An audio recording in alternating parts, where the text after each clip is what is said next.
तो क्या बात करने वाले थे आज? पेरोल की। मैं एक कंपनी यहाँ से सेलेक्ट कर लेता हूँ। मैंने यहाँ पर कंपनी बना रखी होगी बीके कंप्यूटर सेंटर के नाम से।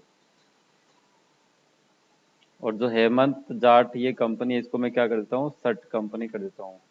अब सट कंपनी करना तो आता होगा सभी को, आता कि नहीं आता?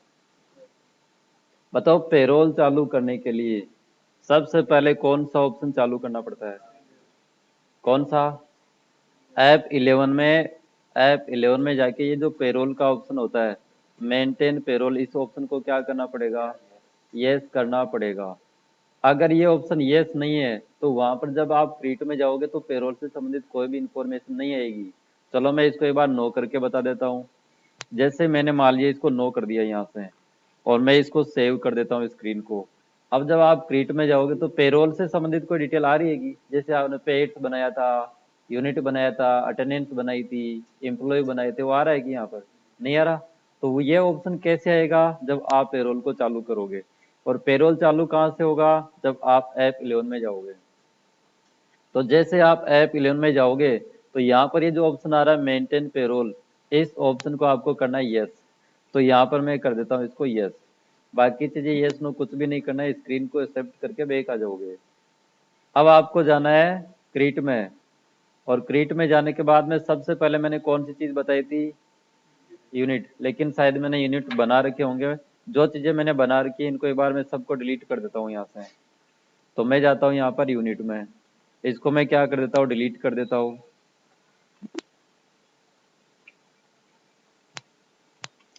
ये डिलीट हो गया। इसमें एक लफड़ा है कि ये बार चीजें बन जाती है तो डिलीट होती नहीं है। इसको डिलीट किया, इसको डिलीट किया, और इसको मैंने डिलीट यहाँ से कर दिया। इसके बाद में इसको डिलीट किया, इसको डिलीट किया, और इसको डिलीट किया। तो अगर आपने कोई यूनिट बना दी और फिर आपने कोई अटेंडेंस बना दी तो पहले अटेंडेंस डिलीट करनी पड़ेगी और फिर यूनिट डिलीट होगी। क्योंकि अटेंडेंस में मैंने वो चीज लगा दी थी 1 घंटा बराबर 60 मिनट। तो न तो आप यूनिट को चेंज कर पाओगे, ना आप बना पाओगे, न डिलीट कर पाओगे। तो पहले वो डिलीट करना पड़ेगा अटेंडेंस को। अब मैं एक ही चीज यहाँ से बनाता जाता हूँ और आप समझते जाना। तो मैं क्रीट में गया और सबसे पहले जो मेरे को बनाना है वो बनाना है HRS। HRS घंटे। इसके बाद में MIN मिनट, इसको भी एक्सेप्ट यहाँ पर कर देंगे। इसके बाद में सिंपल की जगह क्या लेना है? कंपाउंड। या बताओ कंपाउंड लेने की जरूरी क्यों पड़ी? क्योंकि ये नहीं लोगे तो 1 घंटा 60 मिनट के बराबर मानेगा। और 1 घंटा होता है, नहीं, 1 घंटा 100 मिनट के बराबर मानेगा। और 1 घंटा होता है 60 मिनट के बराबर। तो इसको कमांड देनी पड़ेगी कि 1 घंटा 60 मिनट के बराबर लेना है। तो 1 घंटा बराबर 60 मिनट, ये ऑप्शन अपने को लगाना पड़ेगा। बताओ कितनी इकाई बना दी मैंने? 3 बना दी। अब आपको कितने अटेंडेंस बनानी है? 3। तो यहाँ तक कोई लफड़ा नहीं होना चाहिए। यहाँ पर आपको लिखना है टोटल, टोटल वर्किंग डेज। बताओ यहाँ पर क्या लिया था ऑप्शन? प्राइमरी लिया था। और यहाँ पर क्या लिया था? अटेंडेंस लीव विद पे। और मैंने बताया था कि हर का यूज बताऊंगा मैं धीरे धीरे। अभी जो मेरे को ऑप्शन लेना है वो टोटल वर्किंग डेज में अटेंडेंस लीव विद पे लेना है। ये ऑप्शन मैंने यहाँ से ले लिया और इसको एक्सेप्ट कर दिया। इसके बाद में दूसरी इकाई बनेगी टोटल वीक ऑफ, मतलब जो छुट्टियां कटेगी, छुट्टियां आएगी, वो छुट्टियां आपको यहाँ पर लिखनी है। बताओ इसमें आपने अपनी तरफ से कोई छुट्टी रखी वो भी इंक्लूड होती है कि नहीं होती? जो कंपनी की ओर से छुट्टियां होती है वही होती है इसमें। टोटल वर्किंग डेज ये अंडर में लगाना है और यहाँ पर बाकी कुछ भी नहीं लगाना। बताओ कितने यूनिट, ये कितने अटेंडेंस बना दिए? अब तीसरा जो अटेंडेंस बनेगा वो बनेगा ओवर टाइम के नाम से। यहाँ पर प्राइमरी लगाना है और ओवर टाइम जो लगाना है वो प्रोडक्शन लगाना है। क्योंकि कल इसको मैंने बहुत ज्यादा डिटेल से बताया था कि जो ओवर टाइम का पैसा होता है, जो एक्स्ट्रा जितना काम करोगे, जितना ज्यादा उत्पादन करोगे, जितना ज्यादा वर्किंग करोगे टाइम के अलावा, वो ओवर टाइम माना जाता है। तो यहाँ पर आपको प्रोडक्शन ही लगाना है और 1 घंटा बराबर 60 मिनट लगाना पड़ता है। समझ गए। अब देखो ये इसमें लगा दिया, किसमें, ओवर टाइम में। तो अब आप यूनिट को डिलीट कर सकते हो कि वहां से नहीं कर सकते, क्योंकि ओवर टाइम को यहाँ से डिलीट करना पड़ता है पहले, क्योंकि इसमें इकाई लगाई हुई है। तो ये चीज भी आपको ध्यान होना चाहिए। इसके बाद में जो अपने को बनाना है वो कौन सी चीज बनानी है, पे हेड्स बनाना है। तो अपने को पे हेड्स में जाना है, क्रीट में जाना है, और यहाँ से एक एक चीज बनाना शुरू करनी है। तो सबसे पहले तो यहाँ पर मैं लिखता हूँ बेसिक सैलरी। क्या लिखता हूँ, basic basic basic basic salary. तो मैंने यहाँ पर लिखा बेसिक सैलरी। और यहाँ पर एक चीज मैंने आपको बोली थी कल, जो पैसा सैलरी में जुड़ेगा उन सभी पैसों को कहाँ लिखोगे, अर्निंग फॉर एम्प्लॉयज में लिखोगे। जो जो सैलरी में जुड़ेगा, जैसे डीए जुड़ेगा, टीए जुड़ेगा। अब आप ये मत करना कि सर इनमें से कौन सा ऑप्शन लें, समझ गए। जैसे मैं कहूँ कि ओवर टाइम, तो ओवर टाइम किस में आएगा, इसी में आएगा, क्योंकि वो भी सैलरी में जुड़ेगा। तो जो जुड़ेगा वो अर्निंग फॉर एम्प्लॉयज में लेना है, यहाँ पर फिक्स लगाना है। और यहाँ पर कंपनी के लिए वो चीज क्या है, तो इनडायरेक्ट एक्सपेंसेस है, तो इनडायरेक्ट एक्सपेंसेस ले लोगे। और यहाँ पर आप क्या लोगे, जो बेसिक सैलरी लिखी है, बेसिक सैलरी हमेशा अटेंडेंस के हिसाब से मिलती है, तो आपको अटेंडेंस यहाँ पर सेलेक्ट करना है। इसके बाद में आपको यहाँ पर लेना टोटल वर्किंग डेज, जितने दिन आपको आपने काम किया या कंपनी की ओर से जितना वर्किंग डेज था उसके हिसाब से पैसा मिल जाएगा। लेकिन आपने छुट्टियां रखी अपनी मर्जी से, उसका पैसा कटेगा। वो ऑटोमेटिक कैलकुलेशन कर देगा, कैसे करेगा वो अभी आपके सामने आ जाएगा। तो यहाँ पर टोटल वर्किंग डेज, और बताओ यहाँ पर क्या लोगे, मंथ लोगे, डेज मत लेना। और यहाँ पर एज पर कैलेंडर पीरियड ये ऑप्शन सेलेक्ट करना है। हालांकि ऑप्शन तो बहुत सारे मैं आगे बताऊंगा आगे की क्लास में। यहाँ पर यूजर डिफाइन भी होता है, मतलब आपको बार बार सैलरी लिखनी पड़ेगी वहां पर कितनी सैलरी है। और एज पर कैलेंडर पीरियड करोगे तो आपको कुछ भी नहीं लिखना, ऑटोमेटिक सारा सिस्टम सेट हो जाएगा। अब कैलेंडर मंथ देखो, कैलेंडर मंथ की बात करें तो 30 दिन का भी महीना होता है, 31 दिन का भी महीना होता है, 28 और 29 दिन का भी महीना होता है। जो भी जैसा महीना है उसके अकॉर्डिंग ऑटोमेटिक कैलकुलेशन करेगा ये, इसलिए हमेशा कैलेंडर पीरियड ही आपको रखना है। और बताओ बेसिक सैलरी में कोई कैलकुलेशन करनी है कि अपने को नहीं करनी है, तो सीधी सी बात है कोई भी पॉइंट में आंसर आएगा ही नहीं। और पॉइंट में आंसर आएगा ही नहीं तो नॉट एप्लीकेबल लगा दो, राउंडिंग करने की कोई जरूरी नहीं है। इसको सेट कर दो। बताओ दूसरी चीज क्या बनाई थी अपन ने, इसके बाद में अपने डीए टीए बनाया होगा, इसको क्या बोलते हैं, ट्रेवलिंग अलाउंस। हिंदी में क्या बोलेंगे, यात्रा बता। ट्रेवल मतलब यात्रा, यात्रा बता। मतलब कंपनी आने जाने का पैसा भी देती है, तो आने जाने का पैसा देती है और टीए में लिख देंगे। इसके बाद में टीए को इसमें किस में से लोगे, अर्निंग फॉर एम्प्लॉयज में। क्यों लिया, सैलरी में जोड़ेगा, वैसे ही सैलरी में जोड़ना है तो जोड़ना है तो अर्निंग में जाएगा। इसके बाद में यहाँ पर कौन सा ऑप्शन लेना है, इनडायरेक्ट एक्सपेंसेस लेना है। बताओ यहाँ पर क्या करना है, अटेंडेंस लोगे कि अटेंडेंस नहीं लेना, प्रोडक्शन लोगे कि प्रोडक्शन कहाँ पर आता है, ओवर टाइम के लिए। अटेंडेंस बेसिक सैलरी में लगाना है, जो हाजिरी के हिसाब से पेमेंट मिलेगा। टीए जो होता है हाजिरी के हिसाब से पेमेंट नहीं मिलेगा, समझ गए। हाँ, ट्रेवलिंग ये जो टीए होता है वो बेसिक सैलरी का परसेंटेज मिलता है, तो मैंने बेसिक सैलरी का परसेंटेज लगाया, तो यहाँ पर एज कंप्यूटेड वैल्यू लेना पड़ेगा, क्योंकि एज कंप्यूटेड वैल्यू होता है वो परसेंटेज निकाल देता है, ऑटोमेटिक कैलकुलेशन करता है, कैलकुलेशन के लिए होता है। तो अपने को कैलकुलेशन करके अमाउंट निकालना पड़ेगा। और कैलकुलेशन करने के बाद में पॉइंट में आंसर नहीं है, इसके लिए नॉर्मल राउंडिंग लगाते हैं। अब कईयों के तो समझ में नहीं आता कि नॉर्मल राउंडिंग कब लगाते हैं, नॉट एप्लीकेबल कब लगाते हैं। तो जब कोई फॉर्मूला है और उसका आंसर पॉइंटों में आ सकता है, वहां पर नॉर्मल राउंडिंग लगा दो। वैसे तो आप सब में नॉर्मल राउंडिंग लगा दीजिए, कोई फर्क नहीं पड़ेगा, समझ गए, कोई फर्क नहीं पड़ेगा। लेकिन मैं ज्यादातर क्या करता हूँ कि कोई भी आंसर अगर फॉर्मूले से निकाला तो वो पॉइंटों में नहीं आना चाहिए, इसके लिए मैं नॉर्मल राउंडिंग लगाता हूँ, एक की लिमिट लगाता हूँ। एक की लिमिट समझ गए होंगे, कल मैंने डिटेल से बता दिया था। इसके बाद में ऑन स्पेसिफाइड फॉर्मूला यहाँ पर लगाना है और बेसिक सैलरी यहाँ पर लगानी है, और एंड ऑफ लिस्ट कर देना है। यहाँ पर परसेंटेज निकालना है, और परसेंटेज जो भी आपकी मर्जी है, आपकी मर्जी तो नहीं चलेगी, लेकिन जो कंपनी के रूल एंड रेगुलेशन होते हैं उसके अकॉर्डिंग लगाना है। जैसे कंपनी के मालिक ने कह दिया कि जो टीए होता है ट्रेवलिंग अलाउंस, वो बेसिक सैलरी का 20% मिलेगा। कितना परसेंट मिलेगा? तो आपको यहाँ पर कितना लिखना है? अब अपने नियम तो चलते नहीं है, जो मालिक ने कर दिया वो कर दिया, 20% लगा दो, बात खत्म। इसी प्रकार से मैंने यहाँ पर लिखा डीए। क्या लिखा? डीए,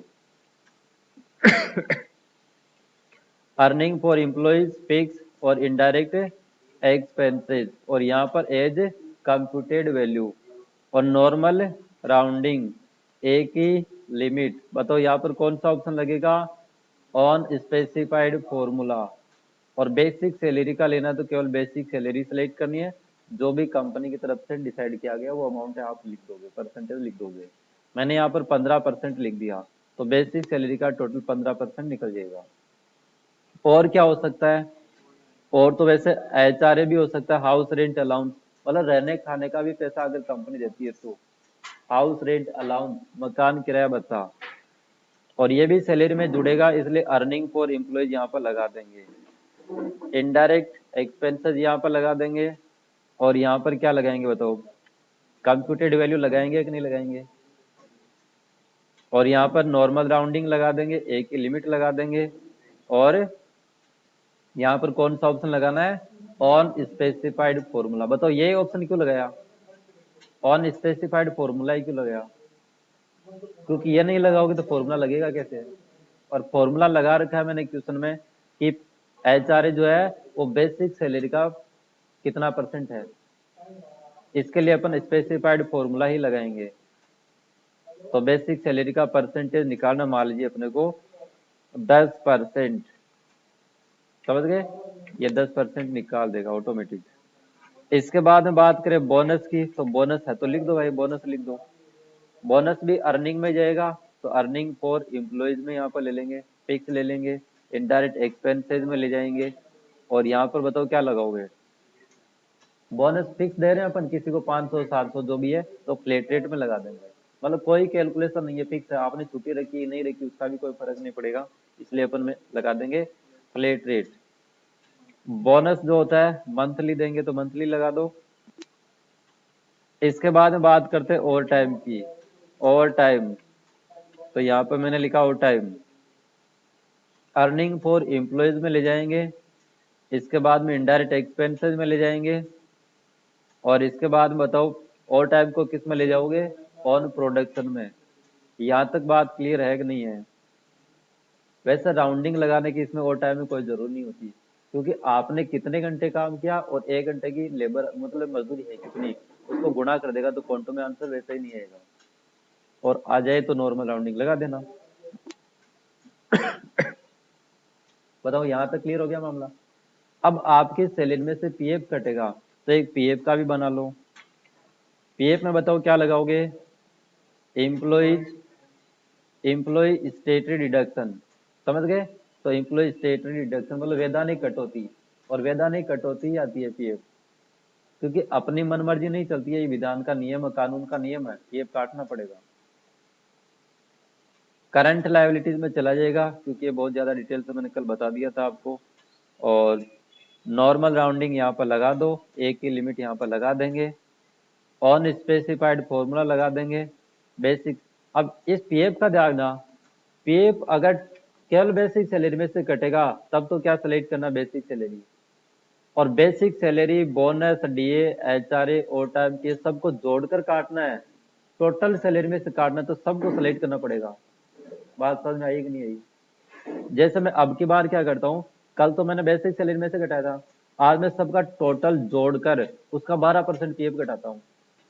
तो कैसे जोड़ोगे? बेसिक सैलरी, फिर एड पे है स्लिप करना आपको, यहाँ पर बेसिक सैलरी के अलावा और क्या चीज आ जाएगी? बोनस, और बोनस के बाद में क्या आ जाएगा? डीए, और डीए के बाद में क्या आ जाएगा? एचआरए, और एचआरए के बाद में क्या आ जाएगा? Over time. चलो ओवर टाइम को छोड़ना है तो छोड़ भी सकते हो, समझ गए? मान लीजिए मैं जोड़ देता हूँ।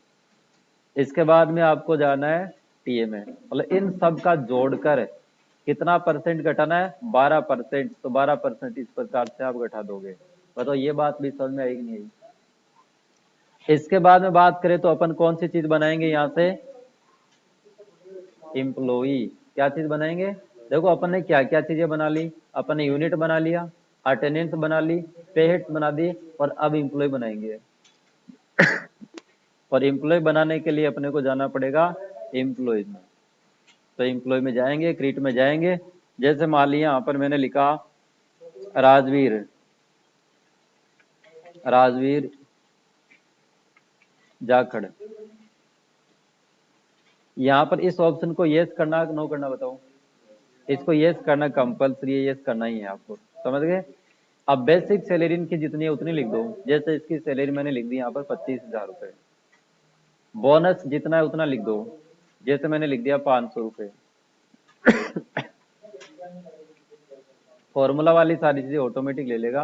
ऊपर नीचे कैसे भी लिख सकते हो, इसका कोई फर्क नहीं पड़ेगा। और टाइम है तो और टाइम 1 घंटे का कितना टाइम मतलब कितना है।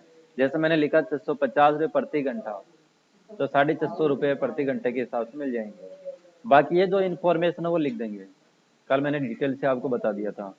मतलब इनका फंक्शन है, जेंडर है, ब्लड ग्रुप है, एड्रेस वगैरह है, बैंक डिटेल है, आधार नंबर है, पैन कार्ड नंबर है, सारी इन्फॉर्मेशन अपन यहाँ से लिख देंगे।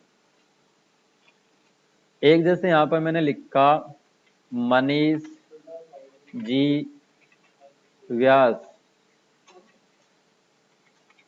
व्यास सही है कि क्या मनीष सही है? गलत है? गलत है तो सही मान लेना। इसके बाद में बेसिक सैलरी की बात करें तो आपको सैलरी मिलती है कितनी? 40,000 रुपये। 40 मिलती है ना। बोनस आपको मिलता है 1,500 रुपये प्रति महीने का अलग से। इसके बाद में डीए आपको मिलता है। डीए का मतलब महंगाई भत्ता। महंगाई भत्ता मान लीजिए मैंने यहाँ पर लिखा 20%। डी आ गया ऑटोमेटिक, टी आ गया, पीएफ आ गया, टी आ गया, और ओवर टाइम आ गया। ओवर टाइम मान लीजिए अगर आप ओवर टाइम करते हो तो 800 रुपये प्रति घंटे के आपको एक्स्ट्रा पैसे मिल जाएंगे, समझ गए। अब जो भी डिटेल है वो लिख देना और सेव कर देना। इसके बाद में बात करें कितने बना दिए मैंने एम्प्लॉय? 2 बना दिए, तो एक और बना देता हूँ। जैसे यहाँ पर मैंने बनाया सुरेश, सुरेश लेगा, समझ गए। इसको क्या करना, यस। बेसिक सैलरी की बात करें तो मान लीजिए आपकी सैलरी यहाँ पर 30,000 रुपये है। बोनस की बात करें आपको 1,000 रुपये प्रति महीने के हिसाब से बोनस मिलता है।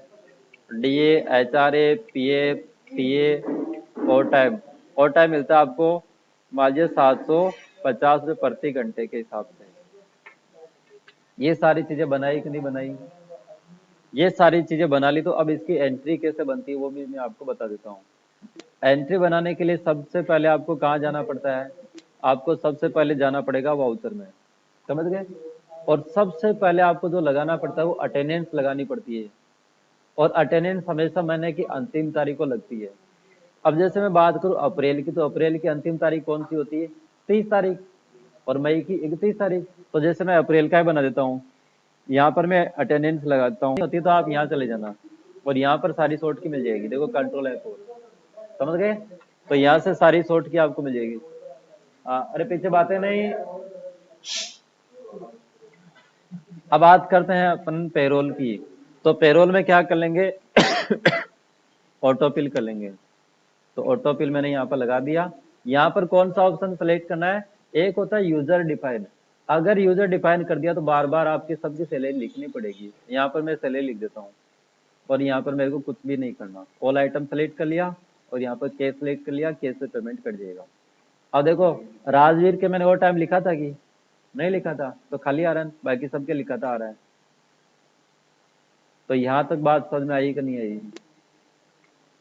इस प्रकार से एंट्री बनेगी। अब मान लीजिए एक चीज मैं आपको और बता देता हूँ, छोटी सी चीज बताऊंगा 2 मिनट में और फिर क्लास का समापन करेंगे।